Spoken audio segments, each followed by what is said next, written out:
So we're just going to dive in. I think one of the few probably on the list this week that we both saw, Judas and the Black Messiah. My God, this has got to be just as you say, the 4-quadrant Oscar darling. In a standard normal year, you got to imagine this one would be pretty well up there. Daniel Kaluuya, Lakeith Stanfield, always great. Jesse Plemons. Gotta throw the Plems in there. Martin Sheen out there. Yeah, Martin Sheen. The Plems. Martin Sheen in there randomly as a deeply disturbed, severely racist J. Edgar Hoover, which neither here nor there about the liberties they may have taken with him or not. You know what I mean? But they basically did just make him appear as the almighty Satan in the movie. So, oh, really? I thought he was really a morally gray character. He had multifacets. No, he was all but like cackling for most of the movie. He was wild in this movie. Yeah, and but he was weird, wasn't he? Like he's spying on JFK. He's doing all kinds. He had JFK wired, and same thing. Didn't he do that for and Martin RFK? Luther King and all the Martin Luther King. He had dirt on everybody. You know what I mean? He was out there running around like a savage. But I think he had the audio tapes of JFK banging Marilyn Monroe and stuff that he was flying around saying, don't get too crazy with me, bruh. Yeah. You know what I mean? Crazy times. If you don't want these hitting the tablet. Yeah, imagine, I think we're probably living in those times again with just the weird state surveillance and all that stuff, I'm sure. But that's kind of one of the things I liked about this movie is it really did do, it felt, it brought to life a lot of things that, you kind of see in file footage on the History Channel, on whatever you see documentaries and everything like that. But it's not until recently, as I've gotten older, that I've started to kind of, you're able to put yourself in the mindset of certain big historical events more that you kind of just take for granted when you're growing up, because that's set in stone. But when you think of big times of social change and unrest and everything like that, it's pretty crazy. And I think that is probably why they're making this movie around now, but yeah, that's one of the things I liked, because I've heard of how the Black Panthers did certain things, had programs for local social programs and everything like that. So it was kind of like feeding kids breakfast every day and daycare. I mean, they were trying to kind of they were edging in with a lot of social programs to help out, but also they, I guess how churches would do it. To me, it was very, churches, the pancake kind of thing, basically. Yeah, like pancake Sundays. Oh, by the way, the service is at 8 a.m. Totally. Tomorrow or stuff. You know what I mean? Like churches want to draw people in. They use their facilities and programs to help people and give back and do canned food drives, but they obviously want people to come in and join their congregation. I think the Black Panthers were kind of of that similar mindset. It's a successful model of how to grow an organization. But yeah, real quick, if you're unaware and you're looking at this and is this worth your time, we're just going to do a quick kind of non-spoiler review. But it's it's based on true events. A lot of it's I read a great article on the Smithsonian website, kind of talking about how where did it take some liberties? Where did it not? What can't you... Things that you thought, oh, man, that has to be exaggerated. Actually, it's not. It's actually pretty true to the story. Court documents, leaked files, freedom... stuff has come out in the last couple of years. In 2020, some weird documents came out kind of linking Hoover to this and that and stuff. Yeah, I had never heard this story before. No, me neither. But it was cool. But yeah, I mean, not... in non-spoiler ways, it does seem like they have a little bit of an afterword that does kind of indicate, there has been more things, more developments, in recent times and everything like that. Mm-hmm. But just very quickly, it's based around two different guys. One of them is Fred Hampton, played by Daniel Kaluuya. And he is a up-and-coming, rising... At this point, the film takes place in It's 68? Late 60s. Kind of, it's in the thick of Vietnam. And, it's post Chicago. Martin Luther King getting assassinated, but pre-Malcolm X, I think. Right, I think because I believe Malcolm X is still alive at this point. and it's about Fred Hampton, who is the Black Panthers. They adopted a ton of kind of communist, socialist things, so he is referred to. Everyone is referred to as comrades, and he's the chairman. What is the chairman? I was like, what is that word escaping me? They call him the chairman of their kind of chapter in Chicago. And I forgot that they were like explicitly like kind of supporting Mao, because I forgot that was like a big thing in the 60s. Like I remember like in France and everything like that, there's like all these people that were kind of like pro Mao before he, went bad or whatever. Oh, before the unpleasantness of killing millions and millions. Right. Yeah, so... Yeah, and it's perhaps not the best. It is interesting. I'm like starkly. I'm not a socialist. I don't really support communism.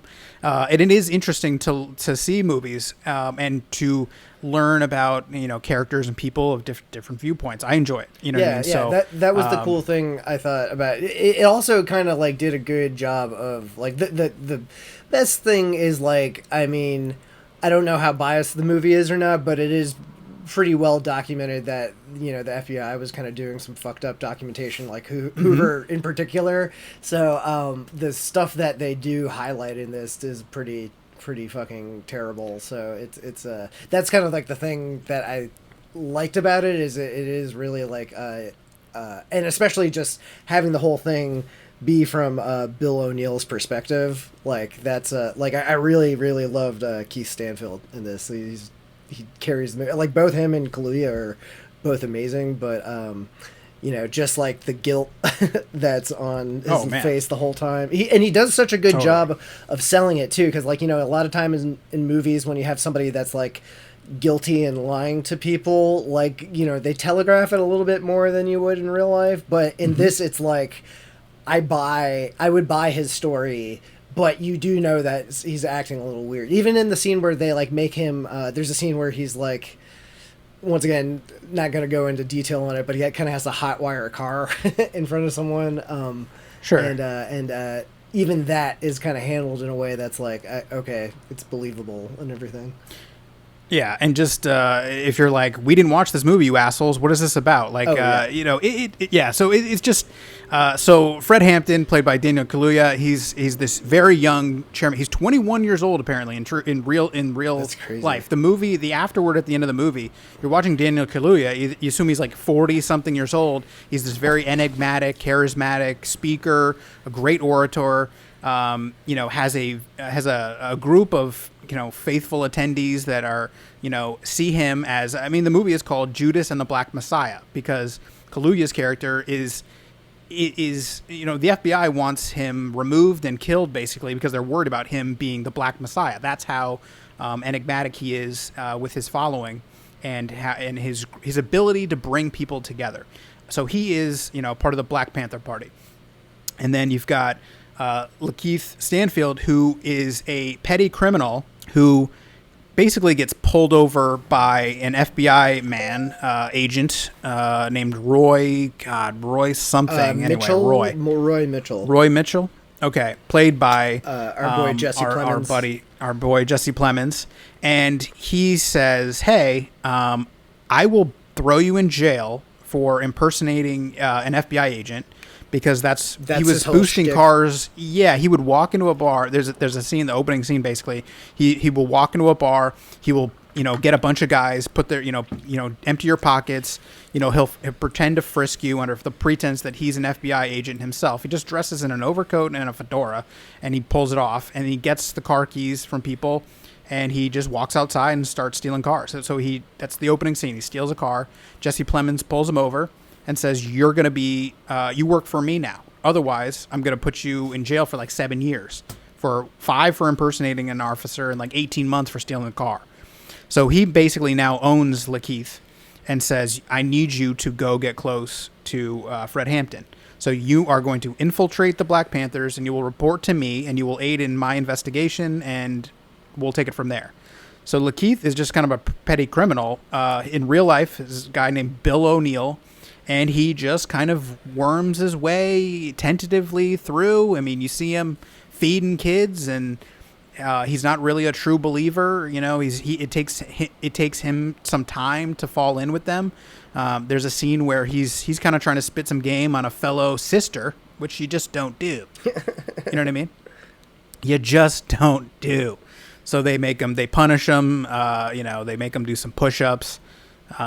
It's kind of military-esque, kind of a setup. And so from there, that's the plot of the film, right? So he is working on the inside.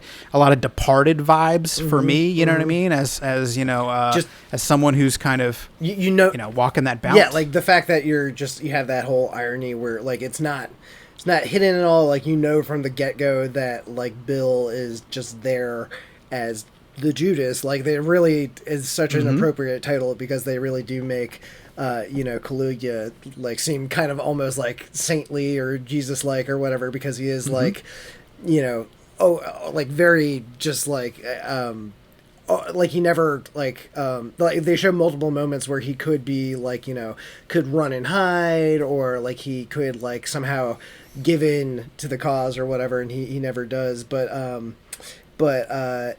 Yeah, I really gotta say I like Jesse Plemons' character too, because he's not mustache twirling evil either. He's like you could tell, yeah, he's getting squeezed. He's getting squeezed, like he's uncomfortable with the stuff that he's being asked to do, but he's like a company man, so he'll do it. Like it's weird because Jesse Plemons, I feel like, plays that sort of character a lot, where he's like kind of the bad guy. Like I was getting like Breaking Bad vibes, like he's like the bad guy, but he kind of he's the relatable bad guy, like the good cop that's there to be your friend, but he's still ultimately telling you to do something terrible and fucked up or whatever.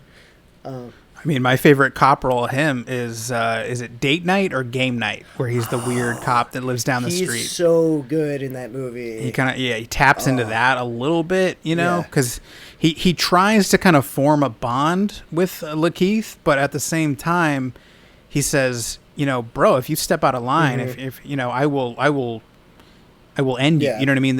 He basically will disown you or expose you as a rat, and there's it's made clear what the Black Panthers will do to someone they suspect to be an informant or a rat. Yeah. And so it's crazy how convoluted the informants are, and just like how many years they have, because like I can't even tell, because the whole thing takes place, it's got to be over like a few years, right? Like it must be a year or two or something like that. Yeah, because he's like embedded with them like from the beginning for a while.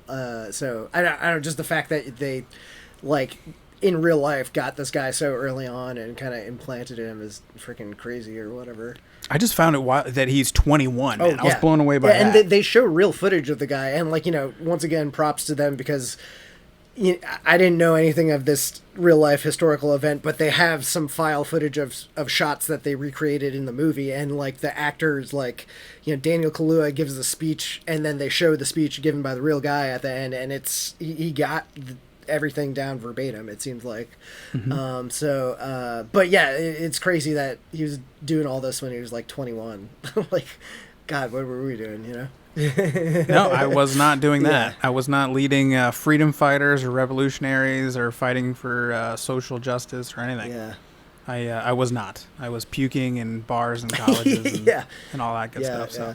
All right. Well, you got any final thoughts on it? I mean, it's an obvious watch for me. Yeah. You know what I mean? I don't know what the Oscars are going to do, but I mean, if you're this is one of those people aren't even going to watch it and they'll vote for it. Like it's one of those. It's like, I'm curious. This Oscar year is going to be weird because it's such a clear field. Like there's so many things that could be nominated, but I think just the fact that, normally, I don't know. Like, I think just the fact that everything's on this disparate streaming platforms is really going to screw things up. So I'll be interested to see what makes it or what doesn't. But this seems like it's a pretty safe bet. And there's some things that are like quote unquote safe bets that I'm like kind of make me roll my eyes. But I actually did enjoy this one, so I would be fine. I thought it was great. Yeah. No, it's a good Oscar-y kind of. And I'm trying to think if there's anything else this year that really scratched my itch in that department so far, and this is probably the one that fits most squarely in that category, so I definitely give it a recommendation.